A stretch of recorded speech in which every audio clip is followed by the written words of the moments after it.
This is the Rising Tide Startups podcast, where we chat with startup founders from all over the globe to help you escape the cubicle and begin your own startup journey. Make sure you take notes. Every episode of Rising Tide Startups is sponsored by Podbrand Media.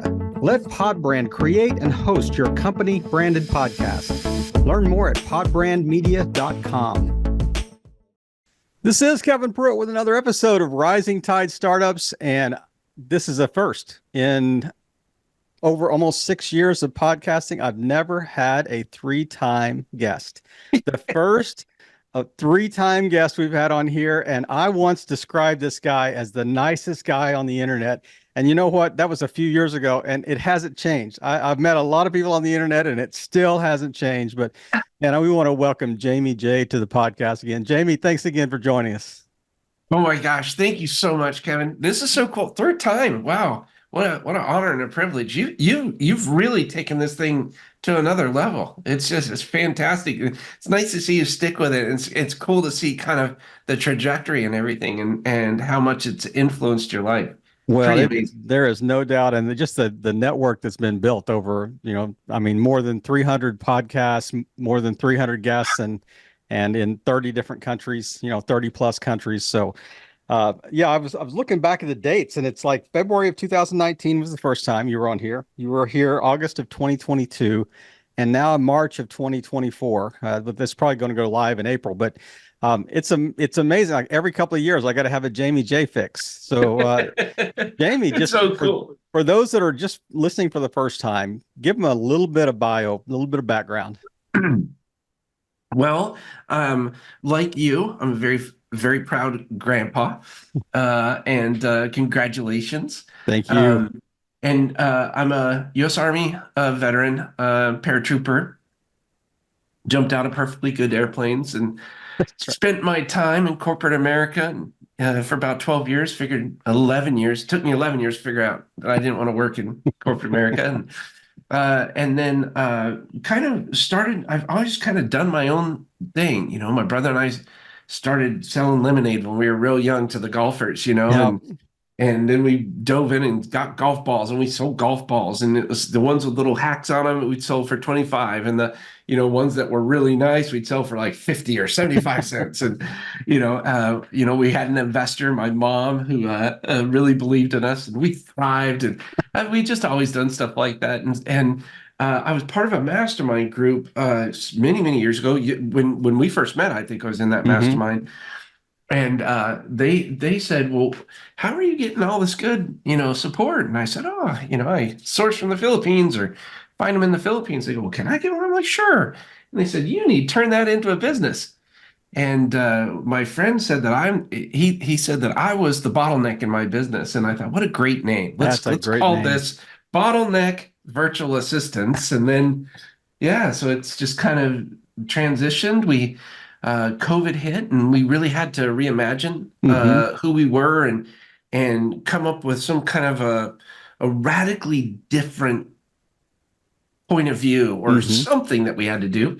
And on the coattails of social distancing, and through an incredible human being in Christopher Lockhead, he suggested distant assistants. And I thought, man, that's freaking perfect. What a great name. Yeah. Yeah. So we just kind of took it from there, and we're proud to say we're the world's first dedicated distant assistant company. I mean, it's interesting because of course we're connected on LinkedIn and probably other socials, but I see from time to time, you kind of double down on that particular, name, that nomenclature. And it is so unique in the space. I mean, no one else is really using that. And so that's one way to kind of separate you from, kind of the mass of, noise out there. But go back to the very beginning. Go back to the very beginning of starting this agency. So, yeah, you'd hired a few VAs that were doing a good job, but I can't imagine that just automatically translated into a business. So, what were some of the first steps you took to kind of get this rolling? Well, yeah, I it's hard to believe I've been doing this 18 years now. It's crazy. But I actually had a business starting in 2018. So what actually happened? I was in a mastermind group and we had that conversation. They said, you should start a business. And I go, I don't want to build another website ever. So maybe this is a good opportunity. And I started sourcing more DAs through my old organization, through my old company. Mm-hmm. And then it started growing and growing, and I started really enjoying the process because I'm a process freak. And oh my gosh, onboarding and offboarding and it's steps. It's a bunch of steps. And it's Mm-hmm. just kind of came natural to me to figure that kind of out. Of course, fell on my face quite a bit and all that kind of stuff, but it it really, when you're passionate about something, you can see how you spend more time doing Mm-hmm. something. Yep. And I started really just almost despising the agency and really enjoying the assistants, because you actually saw somebody like go, oh my gosh, I don't have to work this Saturday because we Mm-hmm. got everything, like you're affecting people on that kind of level. And Yeah. it's neat. It's really neat. And I just enjoyed the process, but it wasn't that big of a hurdle for me. But as long as I don't know, I can't explain it, Kevin, because it's like I really enjoy process, and process is constantly evolving. So Mm-hmm. I'm just doing processes all the time. And I think it did probably help that you had kind of that built-in, maybe client base through the mastermind that, Yeah, that may have that been really kind of helped. your That really first helped. client you onboarded. But what are some lessons that you've learned about this space? And well, I'll end at that question because I've got another one that would have probably taken you chasing in a different direction. So what Okay. are some lessons that you learned along the way that kind of made Bottleneck stronger? I've learned what not to do a lot. That's sometimes more valuable than what to do. Yeah. Yeah. So we've fallen on our face pretty hard a couple times. And what I first learned is, like, we built a whole course. We sold one. So what that tells me is two things. Um, get the feedback first, Hmm. Yeah. right? Get all that feedback, and then build it how your clients, whatever relieves their pain. Hmm. And so what we would do a lot of times is we would just assume things. And I think probably one of the hardest parts about this is, generally speaking, is maybe really wanting to deliver, but not having the system in place to either Hmm. scale and keep tripping because you find out, oh, this is another thing. Oh, the client doesn't like that. Oh, we Hmm. promised him we'd do this, but this happened. Yep. And so that kind of happened for a couple years. And a lot of people go, oh my gosh, a couple years, why didn't you fix it? Well, we continued to fix Hmm. it because as we grew, we learned new things and new Yeah. experiences. Yep. And dealing with one industry versus another industry, Hmm. there's different things you have to go through, whether it's Hmm. HIPAA compliancy or what it just Right. depended. And so we finally, after kind of bobbling around, landed on 6 roles that we really like. We're 100% just administrivia, anything administrative. So Hmm. what we do not do is we do not do any copywriting, we don't do any sales, and we don't do any strategy, Hmm. but we do supportive roles for all of those. Hmm. And when we finally started being able to say, no, that's not us, please go see this person or whatever, it really helped. Like, it really helped us out. And we kind of had to slow down to speed up. Yeah. I mean, you mentioned, you know, you need to go see that person. Did you kind of piggyback or complement other agencies that maybe had other focus areas or other verticals or other levels of support? Like you said, okay, this is our niche, this is yours. You refer to us, we'll refer to you, kind of almost like a partnership, almost an agreement. Absolutely. Yeah. Yep. Yes. Yes. So, and that's what we finally, I'll mention Christopher Lochhead again. I really enjoyed his book Niche Down, right? So Hmm. that book, and that's what we finally had to do. We had to niche down, and it's it's so awesome. Our service literally could work just for about any industry, right? But you can't do everything for everybody. You can't sell that. It's Right. impossible. So the best way that I found for us is to find really cool business owners, and I've met a million of them. They're Hmm. freaking awesome in this industry. And the competitor, that word doesn't get really thrown around.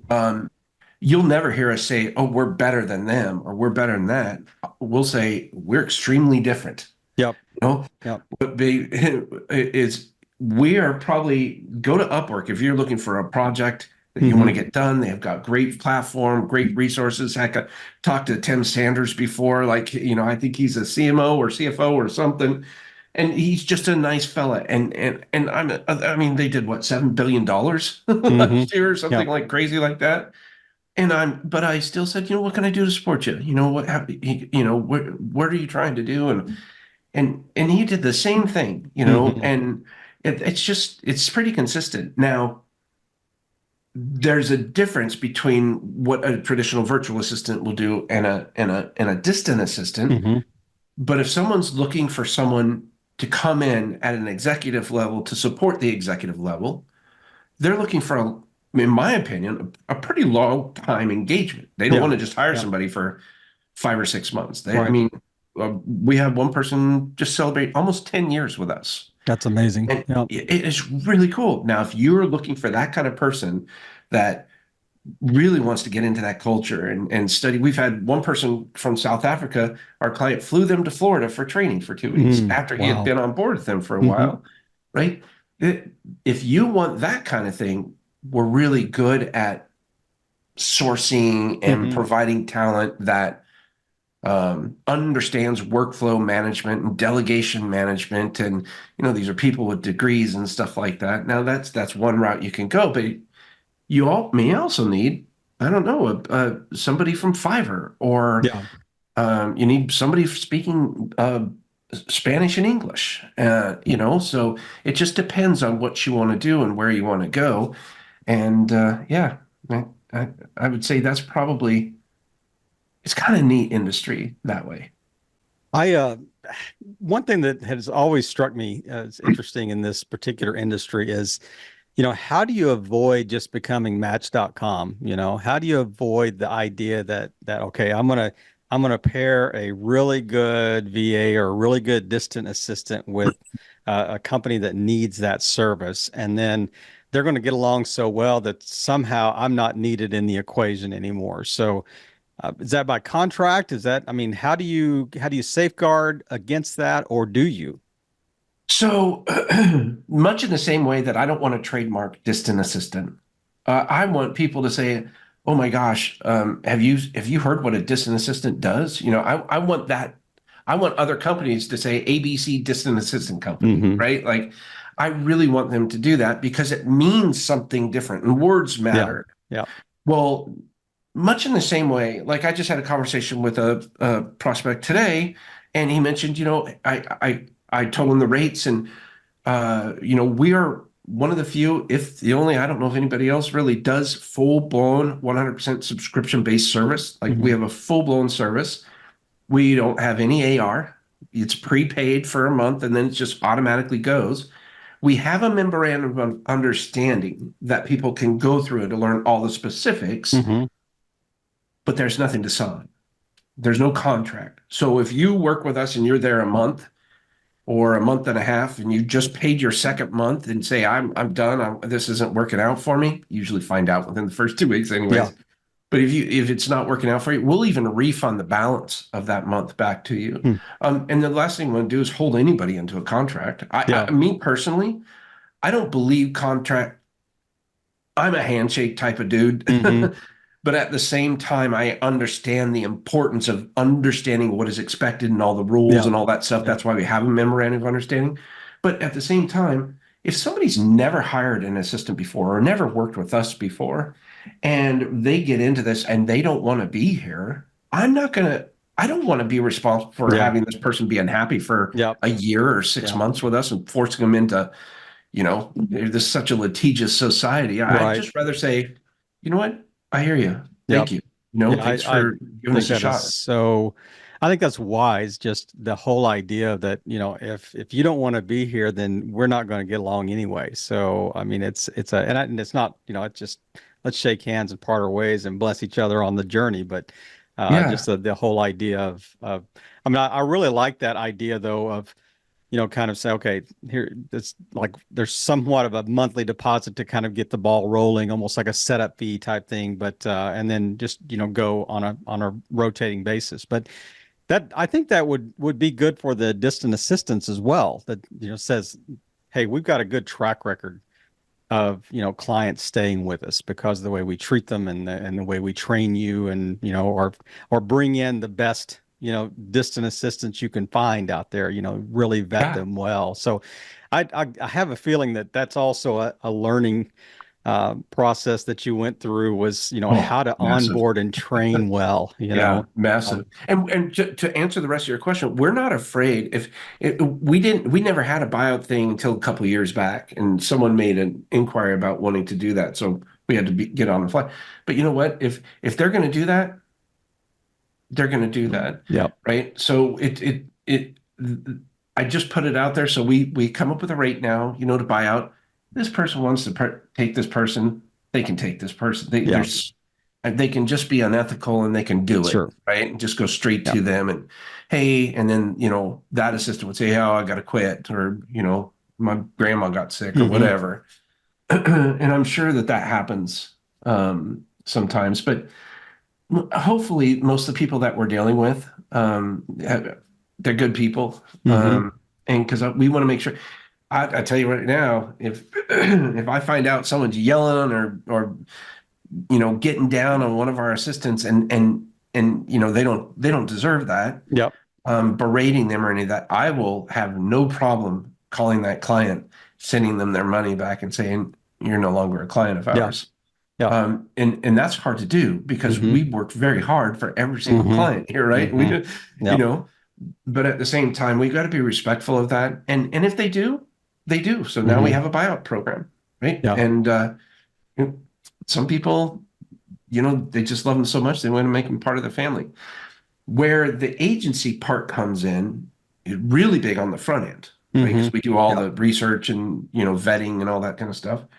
Because we get about 2,000 applications a month, but we only approve about 5% of them. That's incredible. Yeah. The, when you get those approvals, though, where we've really stepped up our game is an ongoing relationship. So we have a client side support, and then we have our DA side support in the Hmm. HR, where we'll reach out to them once a month. We can do training. AIs come out and everybody was freaked out about losing their jobs. And well, not us. We leverage the power of it. Now we know how to use Hmm. AI and Yep. prompt and Yep. reprompt and all that stuff. And then what we found was a really cool thing too is if somebody came in and they said, I got a pet, we'd send them $25 pet stipend or a $50 pet stipend, or something like that, or a grocery bill stipend, or we just had someone get married, we sent them a Hmm. little, and they really like that. And we Hmm. do pay 39% above market price. Hmm. But this is why the industry average is 38% turnover. We're at 7.8. That's insane. That's insanely low. I mean, 7.8 is compare that to insane. even the U.S. market. That's Oh, insanely low. I mean, yeah. that Yeah. is, and what a testimonial to put on your website. Not Yeah. only it's like both sides of the equation, not only for clients to look at, but also for DAs that want to be onboarded. They're thinking, man, I would give a kidney, to be a part of bottleneck virtual assistants or distant assistants. So Yeah. I mean, what a testimony, and I think that does. It starts at the top. It starts at the character of the people that are leading the agency. You mentioned it. You don't want to work with clients that have questionable character. You don't want to onboard DAs with questionable character. If they're trying No. to work around the system, they're like, what? We're better off without you guys in our environment, Yeah. so to Yeah. speak. Yeah. And Um, it is challenging because we're in the people business. yeah. And, you know, I'm making a promise on behalf of another human being Yep. that may not fulfill that promise. Yep. And that has happened on occasion, Hmm. but it's all about setting expectations and letting people know, Hmm. hey, should something like this occur, gosh, we don't want this to happen, but if Hmm. something like this were to occur, we plan for that. These are the steps that we will proceed with. Yeah. And for some reason, I think that gives them a little bit of like, oh, okay, they've kind of thought this thing through. Mhm. And I got a little secret for you. It's not just the VA business. It's any service business. Yeah. There as long as humans are involved, there's going to be, Yeah. some disappointment. Yeah. Somewhere along that chain of delivery, there's going to be disappointment. So, what are some what are like other than, kind of renaming and reshaping, what the supply side of your business to distant assistant, what are some other things that you're kind of just chewing on a little bit, thinking, hey, maybe we're going to try these maybe this year. What are some new initiatives that you're kind of mulling around? Oh, yeah, we do our annual meeting in December for planning, and then every quarter. So April 2nd, we're getting ready for to release the strategies, I guess, coming up. But we have a lot of fun with a bunch of different stuff. So um we're currently in the process of continuing our education for Mm-hmm. what a distant assistant is. Because if someone's just looking online and they search, I want to hire a virtual assistant without knowing what's going Right. on, it'll be hard to maybe find us because there's Mm-hmm. so many Yeah. agencies. We're Yeah. getting better. I Yeah. think we only have 25 first page listings for the keywords, but we'll continue to improve that. But I think probably what that's going to be one of our objectives this year is the continued education. What is a dedicated distant Mm-hmm. assistant? How is it different with our backgrounds in workflows and processes? And they all of our distant assistants are trained in workflow management. So after being on board for 60 days, they'll take every single task that's been delegated to them and break them down, write them down and step by step down to the click of a mouse button, send that to our design team. Our design team leverages the brand guidelines of our clients to build out a workflow manual with Mm-hmm. table of contents and every single task and every single step in those tasks down to the click of the mouse button. Yep. And this does wonders for the confidence in our clients because they know that they're being taken care of with the way that they're supposed to be Mm-hmm. doing it. Mm-hmm. And should they go on vacation, should they get promoted, whatever the case may be, somebody else can come in and they know exactly what to do. So Yep. it's little nuances like that that we continue to keep tweaking and how we can build that through different strategies. And one of those strategies is the delegation roadmap. And the delegation roadmap that we've done Which is that are awesome, by actually the way. I've actually gone through that. oh, thank you. Yeah, that is Well, awesome. it's a Google sheet, Mm-hmm. right? Not too fancy. It's very straightforward. And I'm going to share a stat with you that's going to blow your mind. 100% of our candidates that completed the delegation roadmap are still our customers today, clients today. That's amazing. 23% of our clients who did not complete the delegation roadmap are still our clients today. Mm-hmm. That means 70% of the people that did not complete, or 77% that did not complete the delegation roadmap, are no longer our clients. So Wow. that speaks volumes to me. Mm-hmm. And so what we want to Yep. do is we want to get more of that 78% of the people to complete that delegation roadmap. So we're creating an app. And in this app, we're going to kind of gamify it.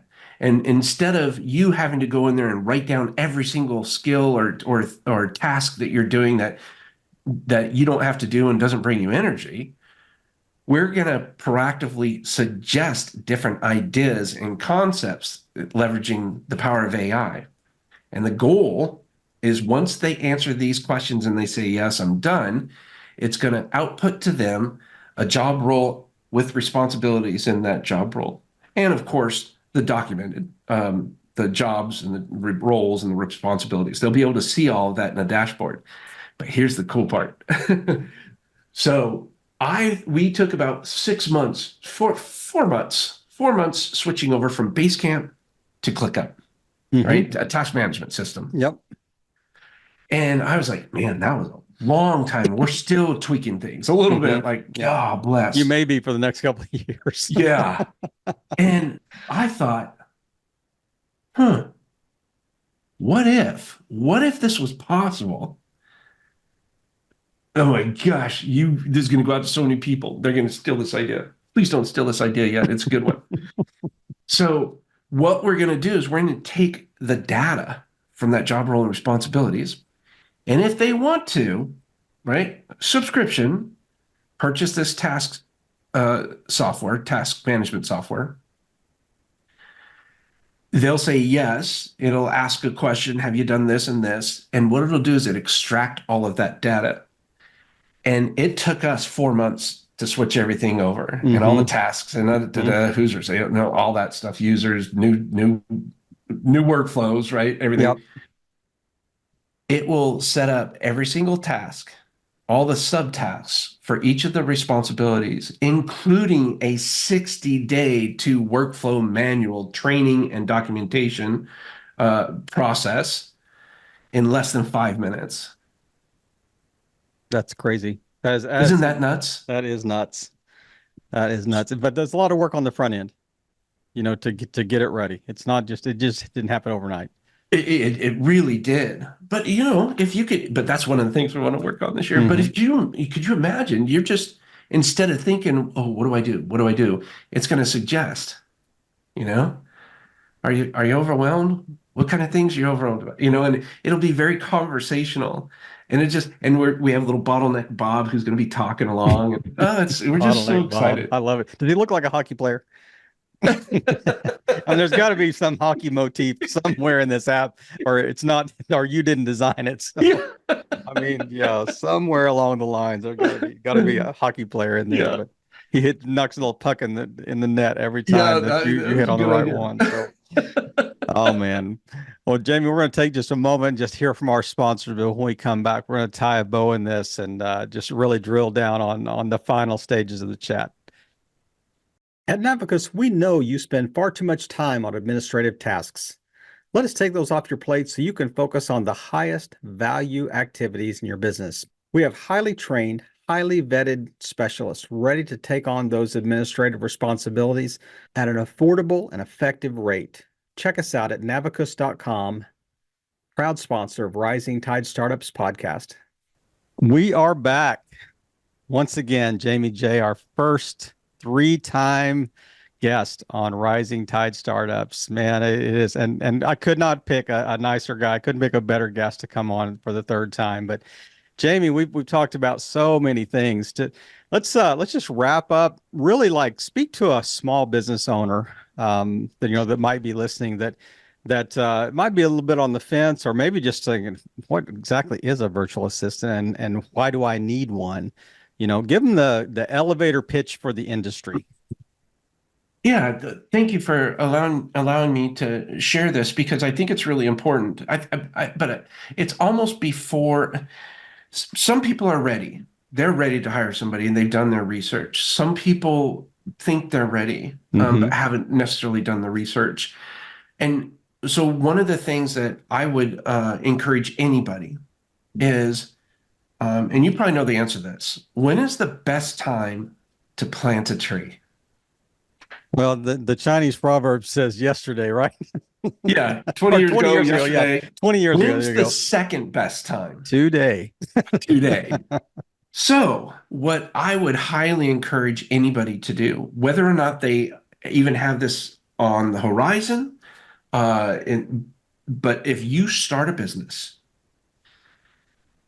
if you like your business, if you do well in your business, the likelihood of you growing is there, right? There's a good chance your business is going to be growing. You may start off with just one client, but at some point they'll have 2, maybe 3, maybe 4, maybe 5. Maybe that's all you want, but at 5. But now you're starting to hit walls. So what I would encourage everybody to do is start early. Scott Beebe said, do something as if it's the last time you're ever going to do it. And I love that saying. And what that means is document so that you can delegate. Start day 1. You don't have to hire anybody. Of course, you have to be able to afford to hire somebody. Yep. But day 1, start doing all the things that if you repeat this thing ever, if it's once a year, twice a year, twice a day, 5 times a day, it doesn't matter. Document it and start building a video library, either Zoom or Loom or something like that. Put it in your Google Docs. It's free. Just start recording the screen while this is how I do an invoice to this person and Because what will ultimately happen is you'll find out you need to hire somebody when things are going nuts. And you're going to have a mentality saying, I don't have time to hire. Just find me somebody that knows how to do everything. Mm-hmm. And that is the worst mindset to have in this particular situation. And you're Instance. too late, actually. Well, It's far too late. Yeah. you're far too late. Mm-hmm. But what's going to happen? And here's the thing. You're up here, you're running the business, but you're dropping the balls, and clients are starting to call, hey, where's this? Oh my gosh, I forgot that. Okay, let me get in, you know, and you've got octopus hands going around. Exactly. Well, the thing that happens is at that point, you're like, oh my gosh, I need to hire somebody to answer the phones. So you hire somebody. This is this person who has an unbelievable skill set, by the way, but they don't know how you work. So there's time that needs to happen. And we've lowered this time to about 60 days. We even think we can get a little bit less if we want to. It's a get to know you period. And hey, these are my expectations and all of this kind of stuff, so that you can see your assistant is slowly growing to where you are. No matter what this person is, and no matter what this person is, personality-wise, could be the nicest person in the world, sweetheart, could be all that stuff.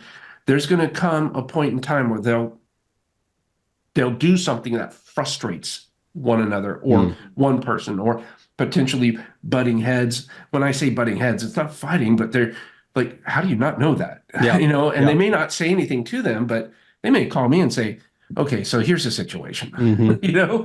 And I said, okay, thank you for letting me know. And that, you know, then we send in the support, right? But I let everybody know this. I don't care who you are. When you hire somebody for the foreseeable future, 30, 60 days, you're already overwhelmed. Guess what? It's going to be a little more overwhelming, a little more frustrating, because now you're bringing somebody else into your baby, something you're so passionate about, but you need support. You need help. Yep. And that's why you do that. So I always try and lay that out there, because people really have to understand that you got to build this library. If you don't build this library of tutorials, it's going to take even longer to get them ramped up to speed. We break every single task down into 4 steps. Number 1, name it.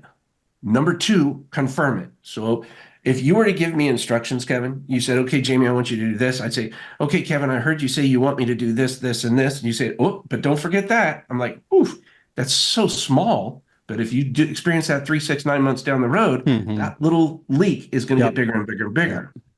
So that's a confirm it. The third step is review and approve. So you're going to review and approve it, right? Because now you know that we're on the same wavelength and we're talking the same language. And the fourth thing, this is what most people that I see when they have a lack of communications or a communications breakdown in their organizations, because step number 4 did not take place. Step number 4 is to create a signal. What does that mean? When you create a signal, you need to find out and identify what action needs to occur when Kevin, not me, when Kevin says this is completed when. I will never be able to not live up to your expectations if I follow 4 steps when I'm performing a task ever, because I'm doing exactly what it is that you want me to do. So having those video libraries so that you can train somebody and build them up to speed, and then they slap on the confirmation of the workflow manual for you, you're going to be sitting pretty.